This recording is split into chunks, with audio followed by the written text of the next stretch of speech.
আজ চলে এলাম একটা নতুন থালি নিয়ে। আজকের থালিতে আছে শিম, আলু ভাজা, তার সাথে ডাল আর দই কাতলা। আচ্ছা, আমি তোমাদের একটা কথা বলি, আজকে এই থালিটা শেয়ার করছি মানে এই না যে আজকে বাড়িতে এটাই রান্না হয়েছিল। আমার কাছে প্রচুর ভিডিওস রয়েছে, আপলোড করা হয়নি। আমি সময়ের অভাবে আমি করতে পারি না।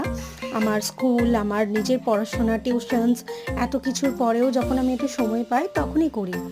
আর আমার বাড়িতে যখনই কাতলা মাছ রান্না হয়, আমার যেহেতু চিংড়ি মাছ ফেভারিট, তারপর কাতলা মাছ, তো যখনই কাতলা মাছ রান্না হয় আমার জন্য দুটো পিস রাখা হয়, কারণ আমার খেতে খুবই ভালো লাগে।